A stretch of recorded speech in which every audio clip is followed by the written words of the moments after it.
والصلاة والسلام على رسول الله وعلى آله وصحبه أجمعين أما بعد اللهم علمنا ما ينفعنا وانفعنا بما علمتنا. So we're continuing off where we left off on the hadith. So we talked about a few sections last time and we're going to continue. This week we're going to talk about contentment, the importance of being content with what you've been given, the good advice, giving good advice, and the importance of giving good advice, correcting a wrong when you see something that's wrong, and controlling the tongue. Right, so Bismillah ar-Rahman ar-Rahim. ليس الغنى عن كثرة العرض ولكن الغنى غنى النفس. Okay, and this is narrated by Imam Bukhari. So the Prophet ﷺ said, wealth should not be measured by material possessions. True wealth is contentment of the heart. Right? Very deep, very deep. So the Prophet ﷺ is saying, لَيْسَ الْغِنَى, that true wealth is not. Now the thing is, what he's trying to do is he's trying to redefine terms for us. As we saw in a previous hadith, that he's trying to explain that in society, people consider wealth to be measured by material possessions. Wealth is generally considered to be the things that you own, how much money you have in the bank, how many houses do you have in your possession, how many things do you have. That's what wealth is generally considered to be. But now the Prophet ﷺ is redefining that and saying, no, I don't agree that wealth, or you as Muslims should not agree that wealth is defined by material possession. That's the definition of wealth. But we're going to redefine that term, and we're going to say, no, wealth is not measured by material possessions, rather it's measured by something else. So he's redefining terms. This is something very important that we need to learn. It's something very important that we need to understand, that when we're engaging in discussion, we do not always accept the other person's terms. Whatever terms they give us, we do not always accept what they have. We should be able to define our own terms. So if somebody talks about, for example, the concept of jihad, and they say, well, jihad, do you believe in jihad? And you say, well, if your definition of jihad may equal terrorism. We don't believe that jihad is terrorism. So you redefine it and you say, well, if by jihad you mean helping somebody who's oppressed, then yes, we believe in jihad. You just redefine the entire term. Now they have nothing to say anymore. They cannot continue to misuse this word. So the Prophet ﷺ is teaching us this is a technique that's used. And it's a technique that's used in teaching as well. So when you're trying to emphasize a point, you redefine something and say, you think that wealth is going to bring you happiness because you have a lot of possessions. It's not the possessions that bring you happiness. Therefore, true wealth, if it's trying to bring you happiness and make you happy with what you have, it's actually going to be in the contentment of the heart. Now, what does the contentment of the heart means? Contentment of the heart, wealth meaning like literally richness. Being wealthy, not owning a lot of things, but being happy with the things that you have. That is going to be in how pleased you are with what you have, contentment. If somebody has a $100,000 car and they're looking up at other people and they're wishing that, you know what, I wish I got the turbo version, and I wish I would have got the extended GPS feature, or for the UK people, sat nav. I wish I would have got all of these things and it would have been so much better. And you're looking up at the other person, you're not even happy with what you have. The person who has a $20,000 car and is very happy, and they're looking at other people and they say, Alhamdulillah, I have automatic door locks. That's so amazing. I'm so happy every time I push it. I'm so glad because my previous car did not have this feature. And they're looking and remembering what they used to have and what other people have, and they're very happy, they're content. The amount of pleasure and satisfaction and happiness that the person who's content with what they have is going to be greater than the person who has the better car. And that's what the Prophet ﷺ is saying. Is saying to change yourself from the inside so that you're happy with the things that you have. And that's going to be your wealth. Your wealth is not about the quantity of money you have. It's about how happy and content you are with that wealth and what you feel inside. So wealth, literally the term wealth, if you look at it from a linguistic perspective or from a deeper perspective, wealth is to be free from want. To be free from being in need of something else. So if you have lots of wealth, you're supposed to be free from being in need of something because you already have a lot of stuff. The more wealth you have, the less you're in need of other things. But the thing is, if you become a slave to the possessions that you own, you're constantly in need of them. and you never remain wealthy. You never become wealthy in the first place. So what you need to do is become content with what you have. Allah will increase you, and He'll increase you in your happiness and in the satisfaction that you have with the things that you already have, that you've been given. Okay? The Prophet ﷺ said, تَعِسَ عَبْدُ الدِّنَارِ وَالدِّرْهَمْ وَالْقَطِيفَ وَالْخَمِيصَ إِنْ أُعْطِيَ رَضِي وَإِنْ لَمْ يُعْطَ لَمْ يَرْضَى. So the Prophet ﷺ said, whoever is a slave to gold, silver, fine material, and expensive clothes will be ruined. If he gets it, he's pleased. Otherwise, he remains unhappy. Again, very deep when it comes to contentment. So the Prophet ﷺ, he mentions, for example, whoever is going to be a slave to the dinar and the dirham. The dinar was a measure of currency that was used in the past. And it was generally, almost always, made of gold coins. Very small, minimal gold coins. And the dirham was a type of coin that was used which was made of silver. So there were two types of currencies that were used in Arabia during that time. There was the dinar, which is made of gold, and the dirham, which is made of silver. And that's exactly what he's talking about. So if we generalize it when we're translating, and we say whoever is a slave of the dinar and the dirham, meaning gold and silver, because that's what the measure of currency was, meaning any type of wealth or medium of exchange, any type of cash today, any dollars, euros, yen, whatever you're addicted to or whatever you become a slave to, it's going to cause you to be ruined. So what makes gold and silver, or what makes wealth or money so appealing to people? Well, it is the means for you to buy things. It is a medium of exchange by which you can buy things, you can buy objects. Sometimes if you live in a corrupt society, you can buy people, you can buy lots of things. So that's a medium of exchange, and you can get a lot of benefit out of that. And that's why people look at it from this perspective, and you say, well, the more money I have, the more gold I have, the more silver I have, the more things that I can possess. Right? And then the Prophet ﷺ said, fine material, wal-qatifa, really nice material. So there's material, people wear clothes. But then there's really fine material, the silk and the special type of fancy materials that people wear that are very expensive. People can become slaves to that kind of material, meaning they have to have clothing only in this material. Nothing else works for them. They will not wear anything else but this, and they're only thinking, how can I get this nice dress? It's fine material represents fine clothes. It represents nice dress. It represents having a high class clothing that you have to wear. Today's society, same thing. It'll have to be, your brand names. Prada and Gucci and Dolce & Gabbana. I can, nothing like, I don't know what kind of purses they make. Like if Adidas made a purse or something like that, right? Or if like, I don't know, some medium brand or some mediocre brand. The Walmart brand of a purse. I would never use something like that. I only go with Italian, and then like having that kind of, mentality. I can only go with this one. Having that mentality, when you can afford it, you can go ahead and buy the thing. But having the mentality that I would never touch anything like this, my standard of living and my quality has to be up here. So if the person goes bankrupt, if the person loses their house, say, I'm not going to still suffice for that. I'm going to go ahead and take a loan and buy this expensive thing anyways, because that's what I deserve and that's my quality that I have. That's when you've become a slave to those things. You become a slave to money, you become a slave to that fine material. And then he said, wal khamisa, expensive clothes. So first he described the material, because they used to custom make most of their clothes. And then he described the dress itself. So the dress itself, kind of the material kind of goes along with it. So the actual type of clothing that you wear, if you become a slave to that, and you said, I'm not going to wear anything else but that. Now, that thing was supposed to do what? That was supposed to give you some kind of benefit, but you've become a slave to that. Now you're not going to even be content with the clothing that you're wearing unless it's this type of clothing. This becomes a problem. So whoever becomes a slave to these things will be ruined. What does ruined mean? Okay, the Prophet ﷺ said, ta'isa, right? Ta'isa, meaning the person will be destroyed.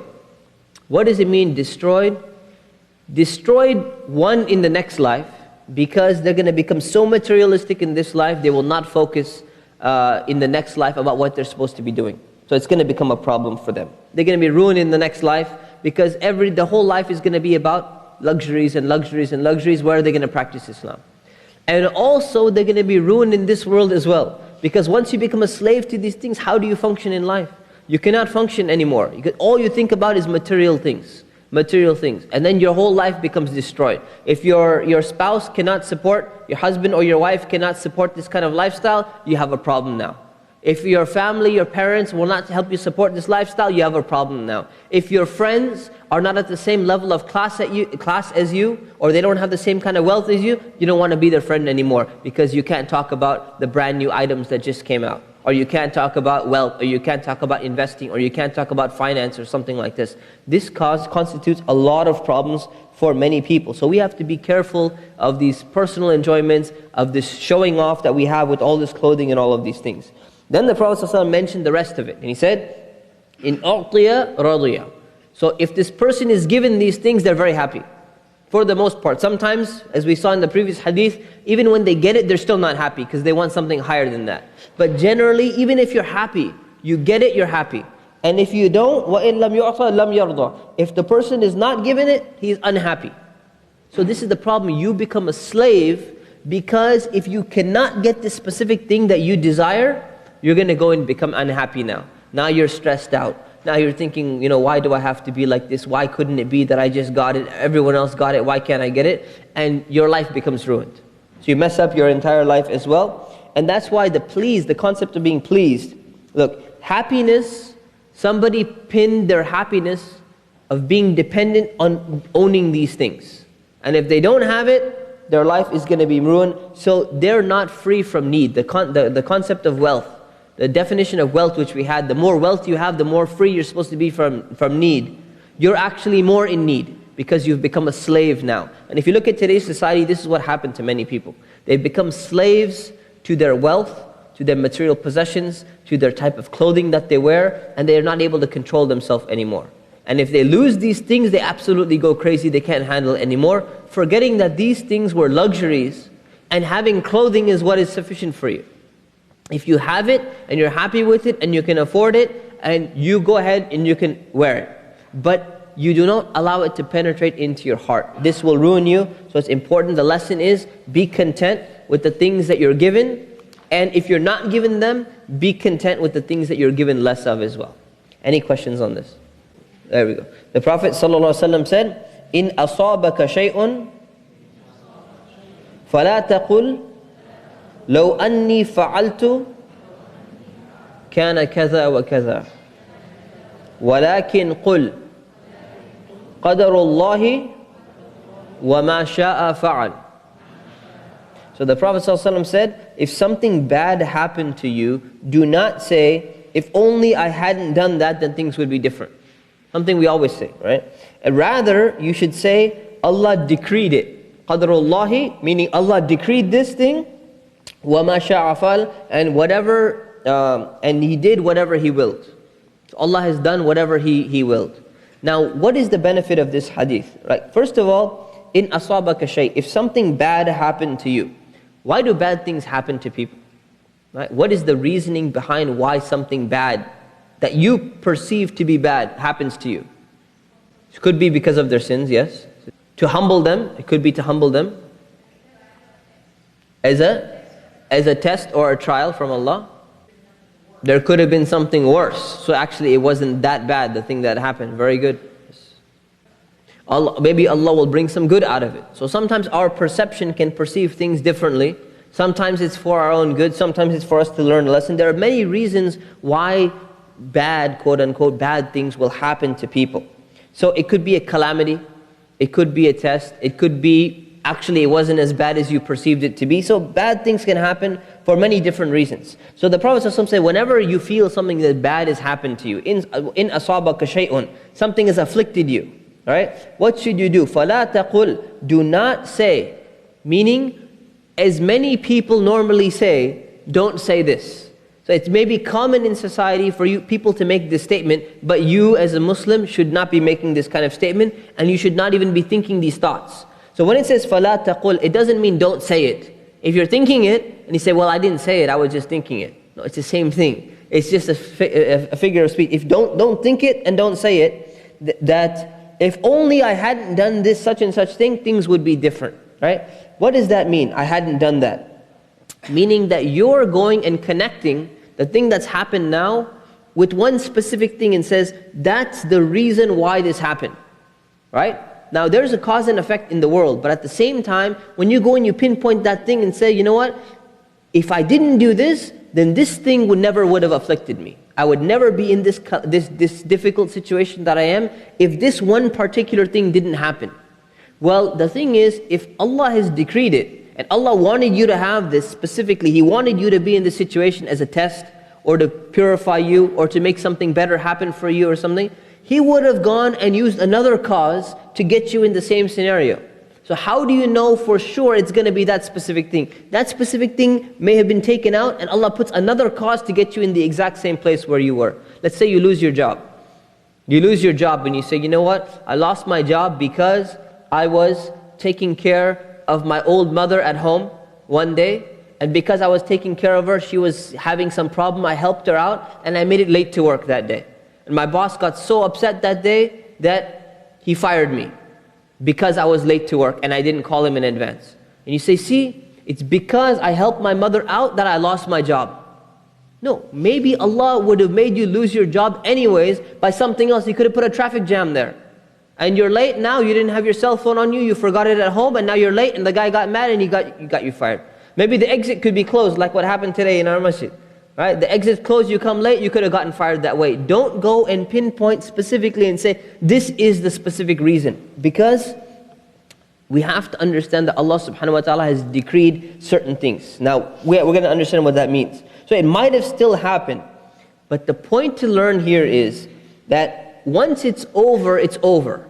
Right? Now that it's already happened, you should not go back and look at the past and start regretting and saying, if only I hadn't done this, or I should have done this, I should have done that. Muslims don't start weeping and crying over, as they say, crying over spilt milk.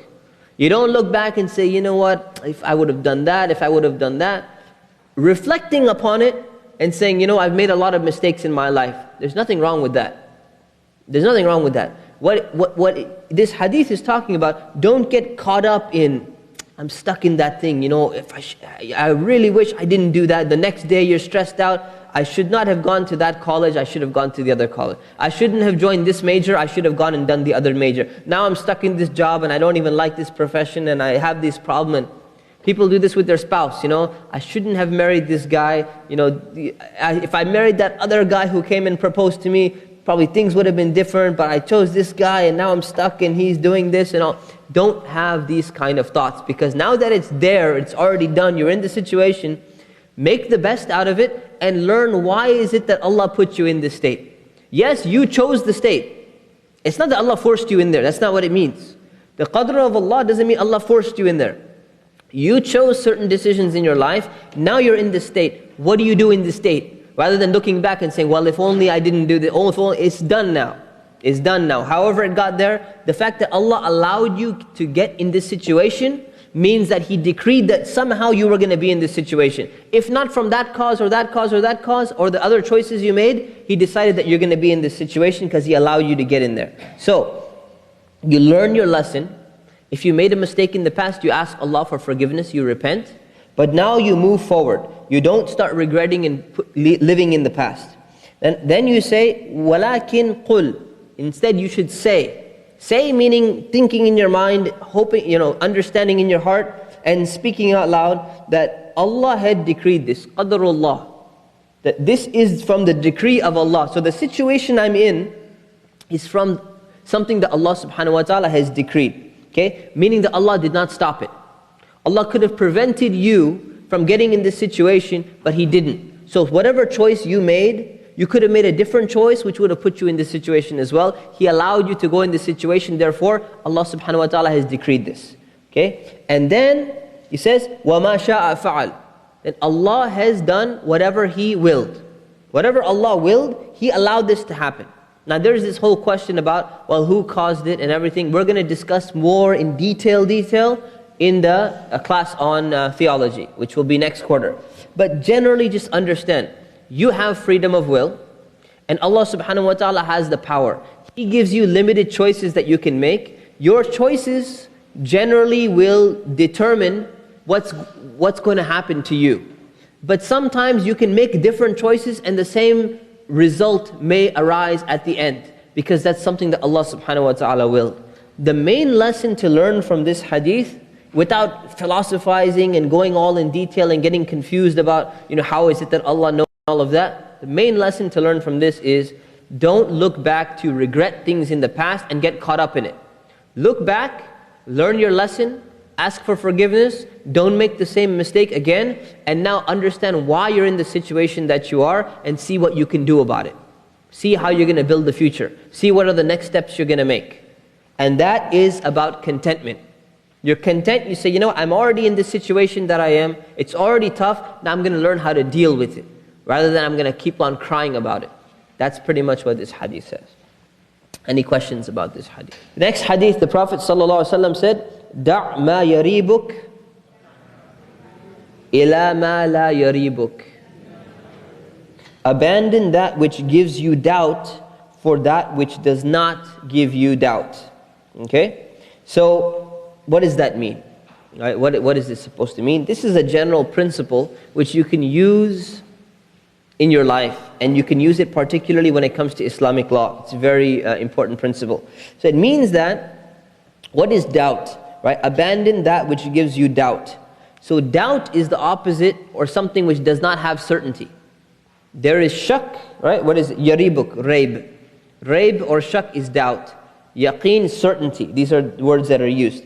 So doubt, in order to break certainty that you have, a doubt crops up in your mind about something. You're uncertain, you're unsure of what to do. You were pretty sure about something, and now a doubt comes and challenges your certainty that you thought you had. So take an example from Islamic law. Okay, you perform wudu. You make wudu, and now 1 hour later, you're thinking it's time for prayer. And you start thinking, do I have wudu or I don't have wudu? I don't remember. If I don't have wudu, I have to go make it. If I have wudu because I made it 1 hour ago, then I'm gonna be fine. I don't need to go make wudu again. So what do? So you think about, what are you sure of and where do you doubt? So you're sure, you remember your state that you made wudu 1 hour ago. You remember that. You think about it and you say, yeah, I'm sure. There's no doubt that I made it. I remember making it. I remember walking in the bathroom. I remember I washed, almost everything. Pretty sure about that. There's no doubt. But, did I use the bathroom 30 minutes ago? I don't remember. I remember walking by the bathroom. I remember looking at the sign of the bathroom. I don't remember if I walked in or I didn't. I wanted to, but I don't remember if I did, or something happens. I'm drawing a blank. So you have a doubt. Now that doubt should not be allowed to overcome your certainty, because it's not at the same level.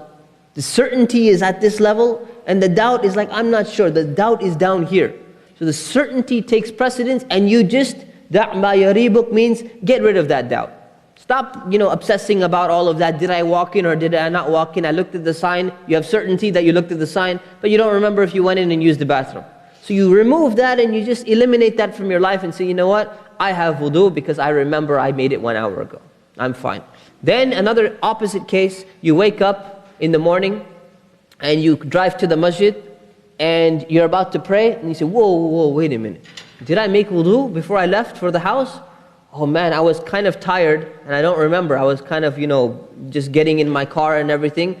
Now, I might have made wudu. I remember I washed my face. I don't remember washing my arms. I don't remember washing my feet. I don't remember anything. I just washed my face to wake myself up and I don't remember anything else. So where is the certainty that you have? What's the certainty? The doubt is that you made wudu. There's a doubt. What's the certainty? The certainty is sleep, right? You were certain that you were sleeping. So the sleep breaks your wudu. So you remember that you were sleeping and you don't remember if you've made wudu. So what happens? You take your certainty and you get rid of this doubt and you say, I don't have wudu, I'm going to go do it. Even if you made it and there was a doubt about it, you're supposed to go do it again because you don't remember for sure. This applies across the board for everything. This applies to the things in your belief. When you believe in Islam, when you have a strong belief and you've built your belief to an extent, I know I believe in Allah. Somebody comes, an atheist comes your way and starts telling you, well, if Allah is all powerful, then can He create an object that's so heavy that even He can't lift it?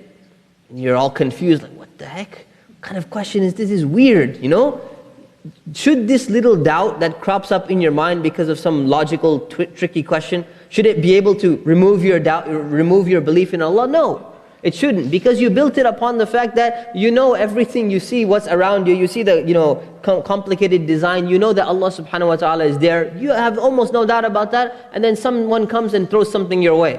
Should you allow this to affect you? You can research into it, you can go and ask other people, but you don't allow a doubt to go and break your certainty. That's the way you deal with life, right? Like we went in one example in one of the classes. Okay, let's say you're walking down the street and you're on the sidewalk, and you look around and you see that, there's no cars. You say, I'm going to go ahead and I'm going to cross the street. Very slow street, residential area, everything's going to be fine. And then all of a sudden you look around, there's no cars or anything, and then you have a doubt. You say, there's a possibility that this super fast Ferrari is just going to come out of nowhere and hit me, and I'm going to be in danger if I cross the street. So you never want to cross the street. It's like a little doubt comes up in your mind. There's no real reason to believe that, but there's a doubt it could happen.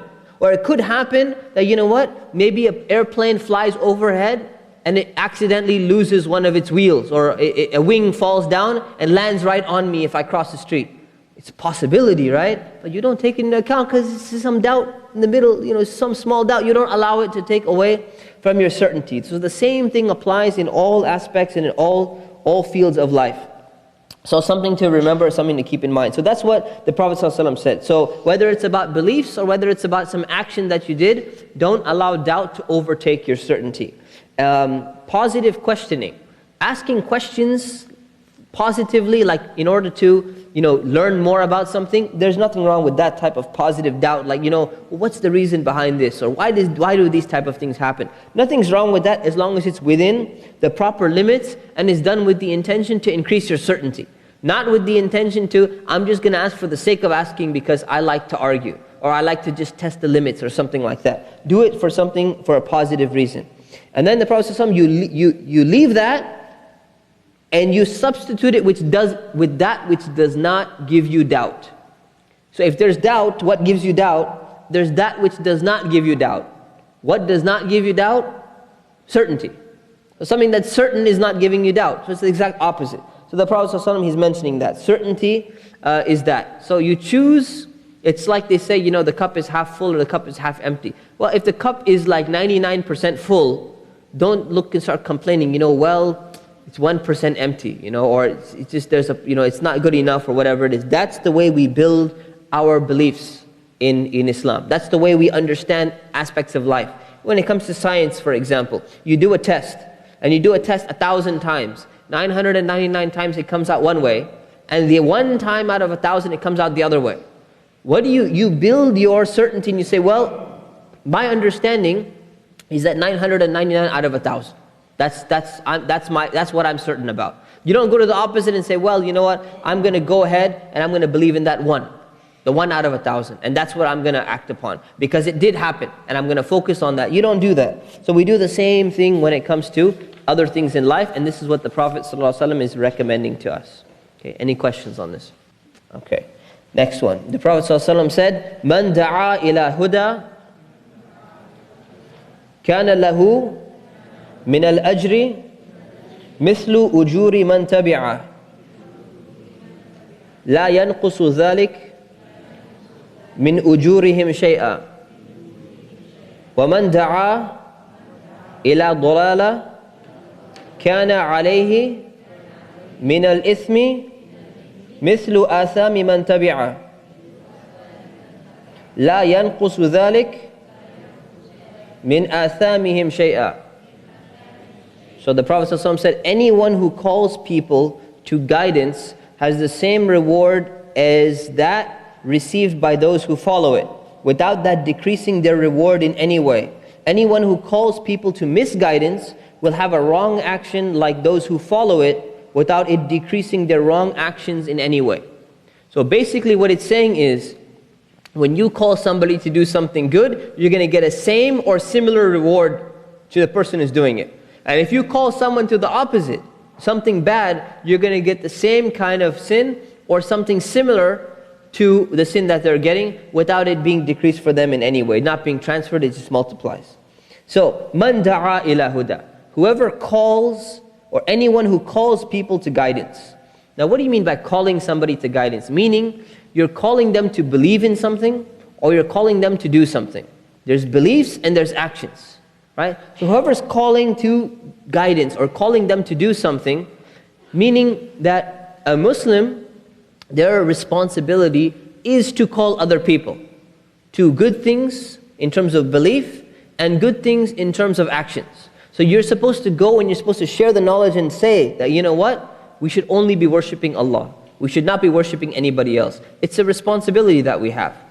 And then when you go and you see somebody else and you tell them, you know what, here's a perfect example that you can go and give charity to this project. Or you could come to the masjid and you can go ahead and pray at this time. Or you can go and do such and such thing and it's going to give you a reward. These are all things where you're calling somebody else to a goodness. When you do that, كَانَ لَهُ مِنَ الْأَجْرِ مِثْلُ أُجُورِ مَنْ تَبِعَهُ, that when you do that, you're going to have the same reward or a similar reward to the person who's done the same thing, who actually did the action. Why? Because you were the means. In a way, you were the means by which they learned about this and they were motivated to do this. It doesn't mean you're just teaching them something they don't know. You can motivate them to that action.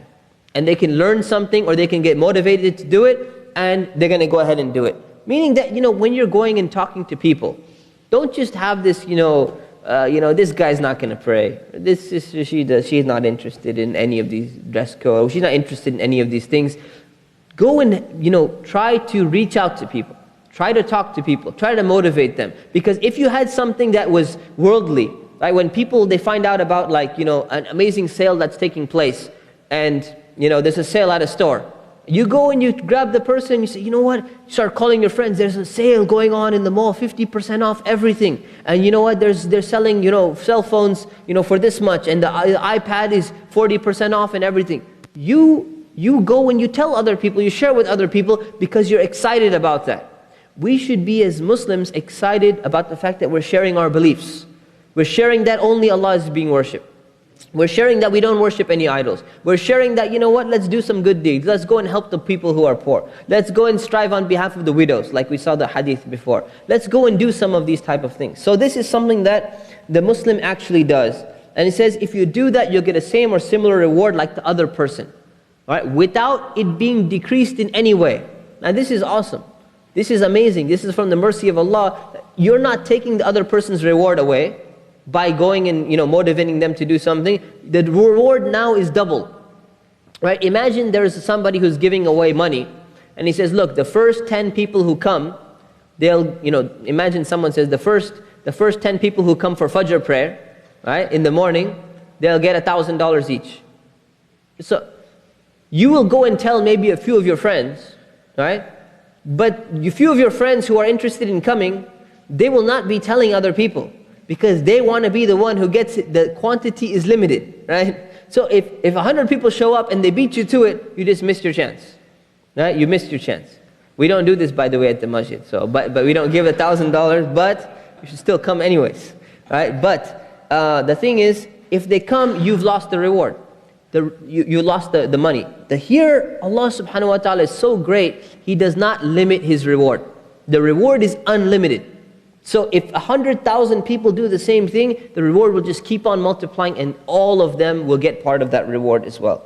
Right? There's no while supplies last. It's unlimited supply.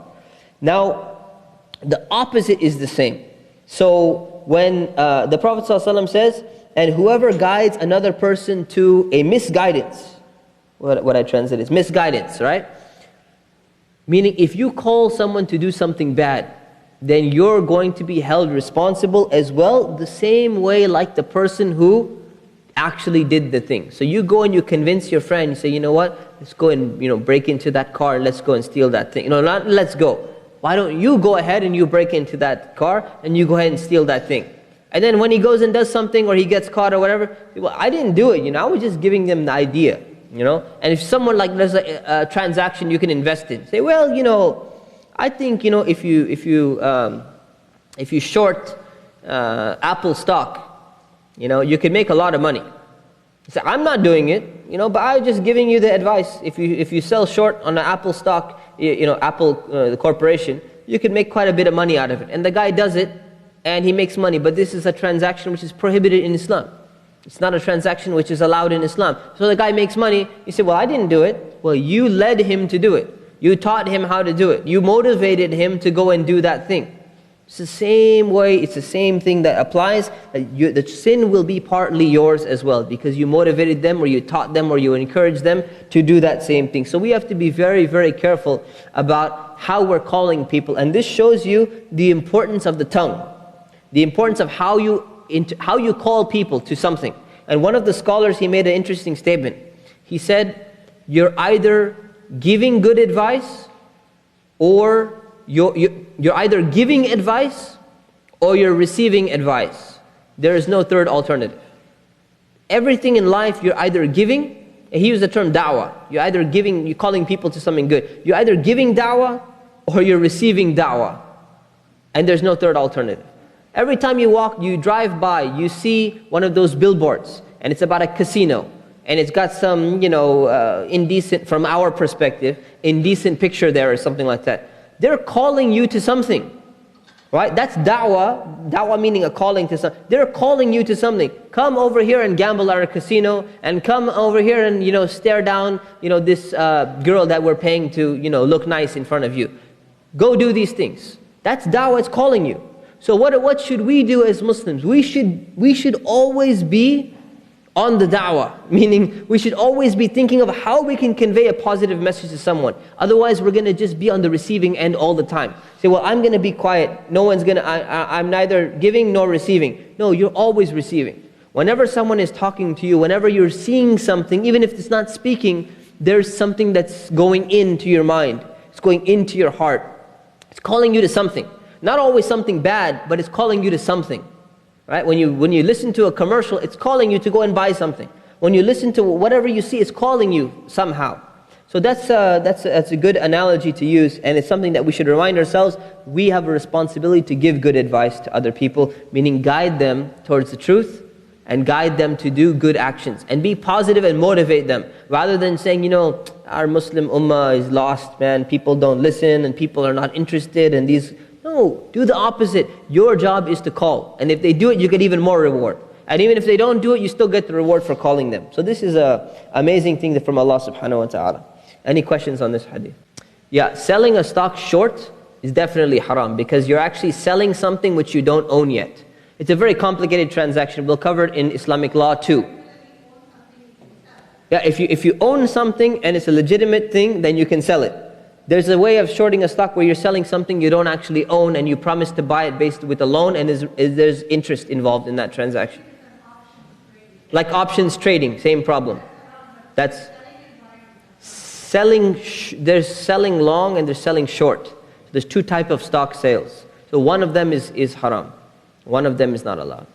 Yeah, we'll get into it in economics, inshallah. Any other questions on this? Yeah, absolutely. So the pyramid scheme works as well, right? So you go and you call somebody to something, and then they go call the other person to something good. You get the reward for them even calling beyond that. So it just keeps on going and you keep racking up. So you can see the people who began the process, they just keep getting more and more reward because you are a result of that.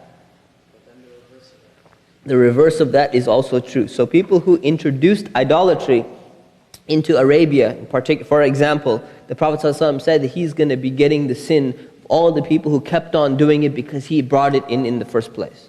Very, very dangerous thing to do. The son of Adam started the sin as well, yes. Yeah. So they have to be very, very careful about what kind of things we're calling. Sometimes we think, it's not such a big deal, but we have to be careful about that.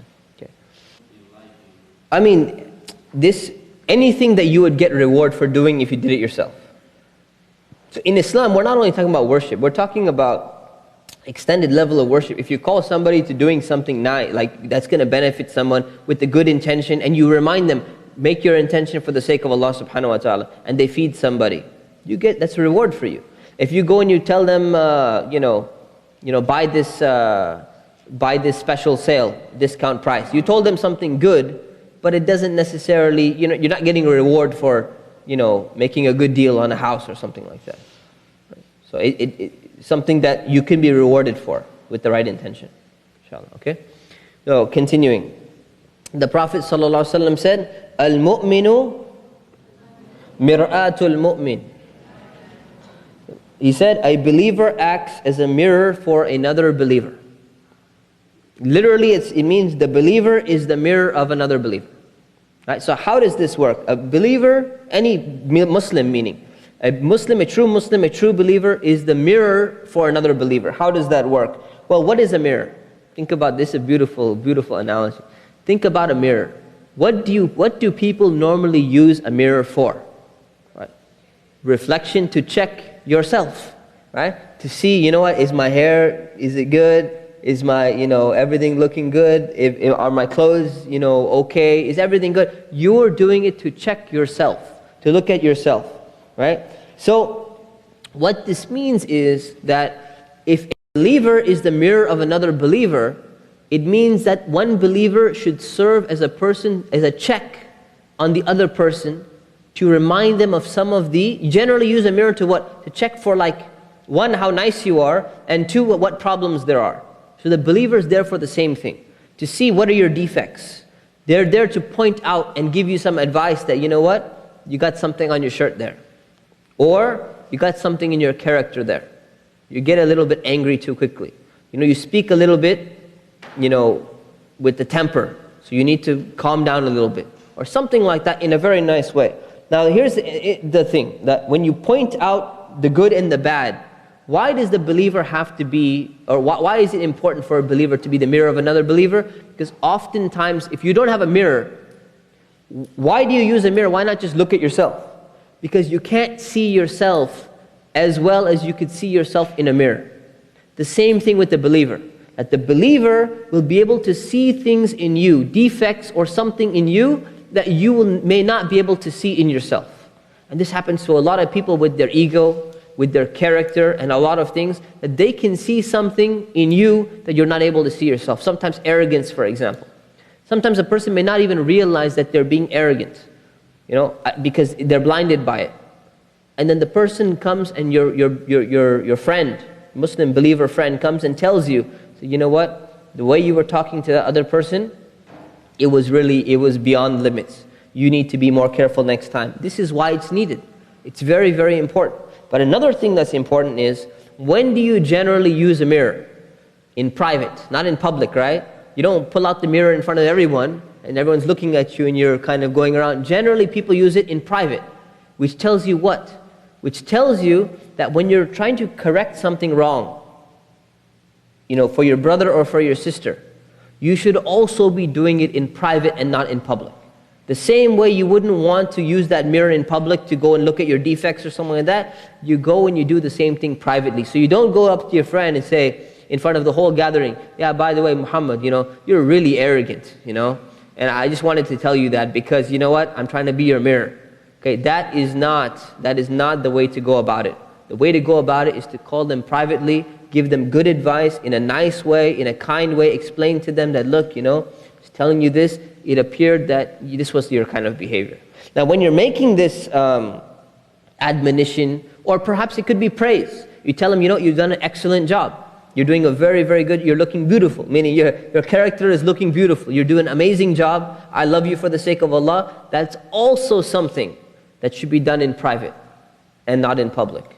Why? Because it can lead to arrogance. It can lead to other problems. And we'll talk more about that in the purification of the heart class. So it's very, very important we understand that. And the other thing to remember is that the person who's receiving the advice should be very sincere and try to listen to what they're saying.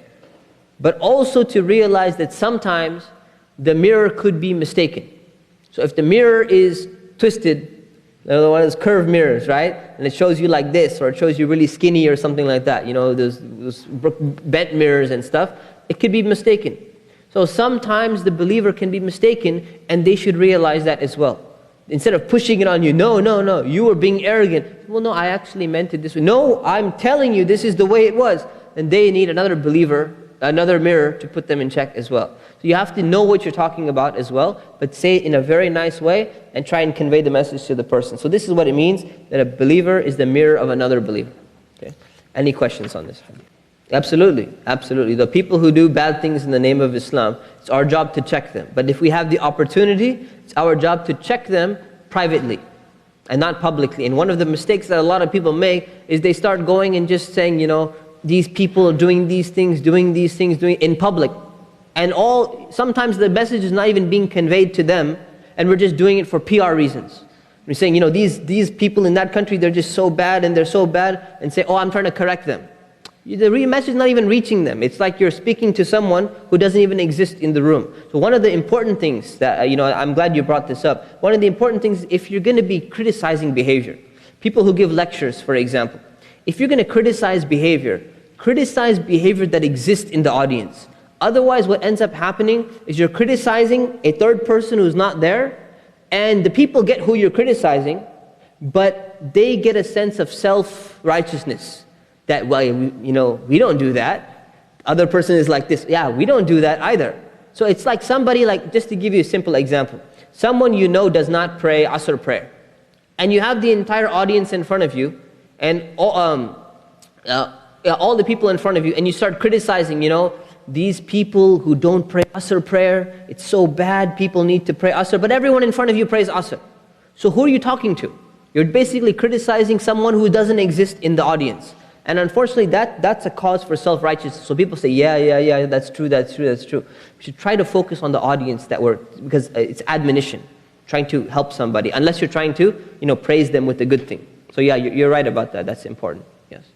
If it's a public figure, you can criticize them publicly if you're trying to, you know, correct them. The thing is, if you're trying to correct that individual, make sure the message goes to them. If you're not trying to correct the individual, but you're trying to get people to get away from the wrong message that they're saying, then you can speak. You don't have to speak to them because you have no hope of them changing. You're speaking to the other people, criticizing that person and saying what they're calling to is wrong. You're not acting as a mirror now for that person. You're acting as an admonition to this guy's teaching something wrong. So there's two different layers, two different levels. Okay, in the parent-child relationship, do you go up to your parents and say, you know what you're doing is just completely wrong? The thing is, it's a little bit different, requires a little bit more tact and everything, but it doesn't mean that children are not able to speak out or to correct their parents. It doesn't mean that the parents are always right. The difference is that the amount of respect and the way in which you're going to talk to your parents is going to be completely different. So if you go to somebody else and you get a little bit heated or excited and you say, no, this is not right, you don't do the same thing with your parents. You tell them, you know, mom, dad, dear dad, you know, I love you very much and I know everything you've done, but you know, this thing, I think it's wrong what you're doing. And if they don't listen to you, you can try one more time or two more times, then you leave it. See, the difference is about responsibility. Parents have a major responsibility to correct their children. And also they have to use respect and all that, right? But children's responsibility, they also have a responsibility to speak to their parents, like Prophet Ibrahim did to his father. But the difference is that if their parents are not going to listen, then they leave them. Then they don't have a responsibility over them because they don't have charge over them. So yes, children still have a responsibility towards parents to correct them or to indicate something, but the way that it's done has to be even softer because of the relationship between the two. All right, next hadith, the Prophet ﷺ said, "Man ra'a minkum munkara, falyughayyirhu biyadihi, فإن لم يستطع فبلسانه فإن لم يستطع فبقلبه وذلك أضعف الإيمان." So the Prophet ﷺ said, whoever sees something bad should correct it with his hand. And if one is unable to do that, then with his tongue. And if still unable, then he should at least dislike it in his heart. This is the weakest level of faith. Okay, it's a three-step process here. So the Prophet ﷺ is saying, first of all, whoever sees something bad, or notices that something is wrong, something is bad, something bad is happening. Well, what does that mean? First of all, the person who sees something bad must understand and know that what bad is. Bad or evil or whatever you want to call it. They must know what it is in the first place. If they don't know the definition of what is bad or what is good, or they don't understand the subtleties between the two, then they may miscalculate and they think that something is bad. Like for example, for those who are taking Islamic law, we're talking about one person is making wudu this way and he does this action in wudu. And then another person does the other thing and does something different from what the first person knows. And he says, this is horrible, you don't know how to make wudu, I have to fix it. I'll fix it with my hand. And you grab the guy's hand and you move it. Like for example, I'll leave the example. I'll give the example anyways. We saw somebody who was praying at Fajr time. Okay? There was a brand new brother, did he even accept Islam? I think he had not even accepted Islam yet, but he decided that he's going to pray with us. And he accepted Islam right after that prayer. So he decided, he was there at Fajr prayer, and the guy next to him, he was telling him, oh, mashallah, you're interested in Islam and everything? Yeah, come pray with us. Now this is a person who's barely, if not a Muslim, he's either a brand new Muslim or he hasn't even become Muslim yet. And he's praying. So the guy is sitting down in the prayer position, and when it's time to raise the finger, he looks at the guy and he notices the guy didn't raise his finger yet. Obviously he didn't raise his finger. So this guy, I don't know, maybe he read this hadith or not, he goes and he moves his hand and he grabs the guy's finger and he pulls it up in the middle of prayer. So for him, maybe in his perspective, this is munkar, man. This is bad, what this guy's doing. He didn't raise the finger and he's supposed to raise the finger. So he said, I got to fix it with my hand. So he grabbed the guy's hand and he lifted up his finger. That's not the way to do it, right? Because he didn't understand that that's not a problem for this guy in his state right now. So you have to know what is bad. Right? We talked to the guy afterwards, alhamdulillah, and the brother did accept Islam. Everything was fine, he was fine with it, right? So, wait, was it you, Louis? No, it wasn't Louis, it was somebody else. So everything was fine afterwards. But the thing is, you have to know what is bad before you start going and correcting it, and start going crazy about it. So whoever sees something bad, you must have knowledge about it. One, knowledge is very important, because you might mistake the good for the bad. This is a problem. It says, فَلْيُغَيِّرْهُ بِيَدِهِ. He should change it with his hand. He must change it with his hand. Now what does changing it with your hand mean? It means taking action against that thing. Right? Somebody, I was just teaching this, last week, and somebody thought that, fixing with your hand, said, why do you guys always have to slap all the time? No, that's not what it means.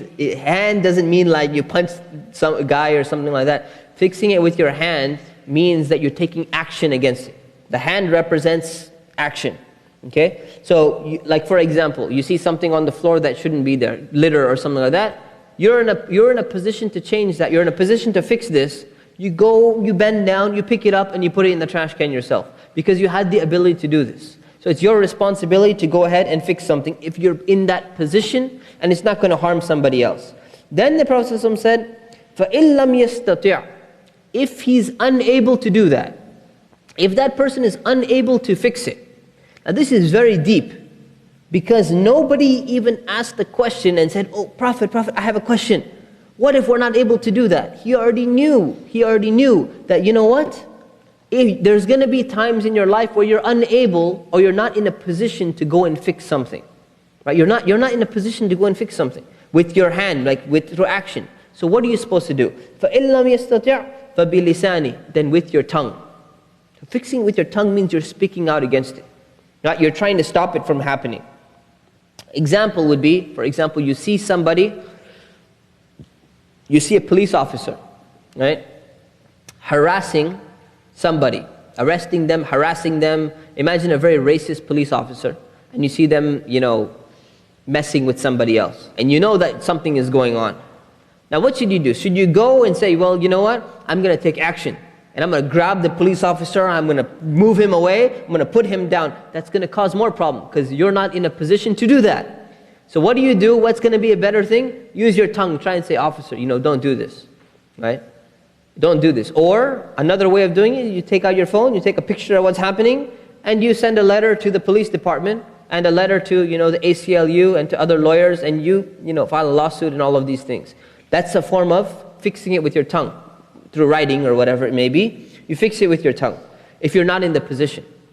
And then he said, فَالْإِن لَمْ يَسْتَطِعْ فَبِقَلْبِهِ.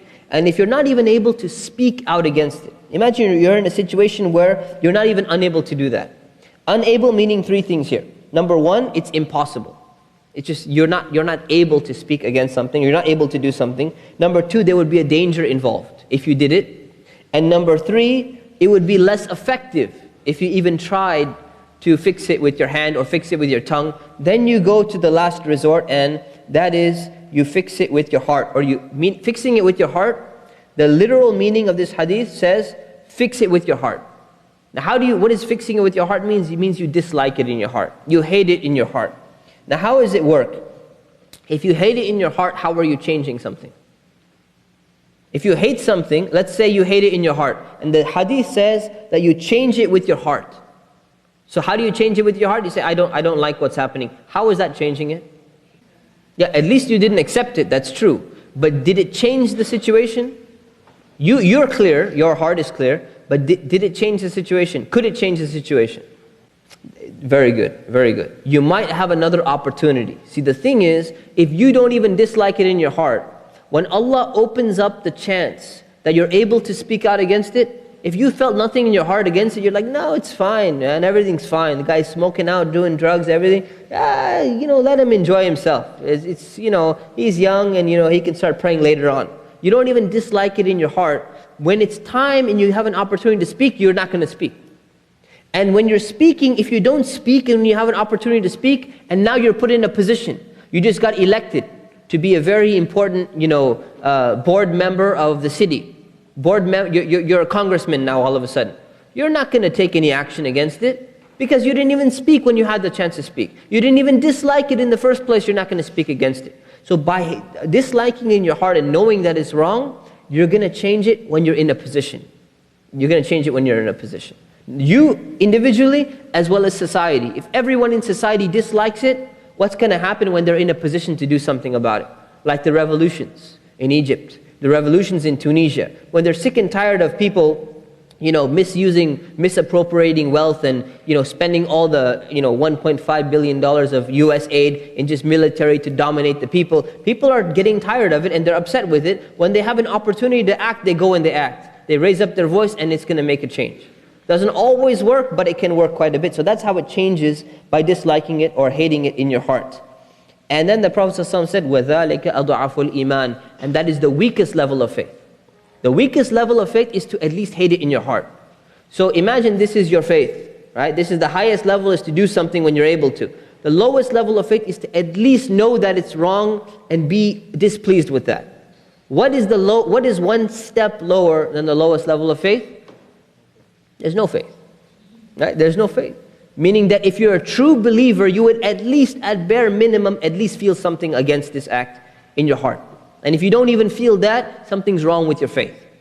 Your faith is not complete, something's wrong with it, you need to look at it again. Right? So this is not, basically what that means is, it doesn't mean you become kafir or something like that, right? It means that this is not the characteristic of a true believer. That's what it means. So be very careful, and this is about correcting a wrong. When you see something wrong, it's your responsibility to speak out against it. As long as you know that it's wrong, and the way in which you're speaking out against it is very important as well. Because sometimes you can speak in the wrong way, and now someone has to come and correct your wrong because you spoke in the wrong way. Right? So we have to be careful about that. Any questions on this hadith? Disliking it in the heart, right? When you are able to do something higher, is going to be the lowest level. That's the bare minimum that you should have. If you don't even have that, you don't even dislike it, then you have a problem. Then you have a problem. So meaning that when you know something is wrong, you should always desire good for other people. So if you see them doing something wrong, or you should not like the action. Even if you despise the person, it's the action that you're looking down upon. Somebody's ripping off somebody else, you're not able to do anything about it. You're not even able to say anything about it. At least dislike the fact that this person is being ripped off. There's nothing you can do, but at least instead of saying, yeah, the guy deserved it. He deserved it and it's just a few bucks and everything, he shouldn't complain. No, at least dislike it. Say, I feel so bad for the person this guy's stealing the other person's money, there's nothing I can do, but this is horrible what's happening. At least have that in your heart. That's the minimum. That's the minimum of faith. We got a break now for adhan. Sheikh Muhammad just gave me the stare down, inshallah, and we'll meet right after the prayer is done, inshallah. Assalamu alaikum.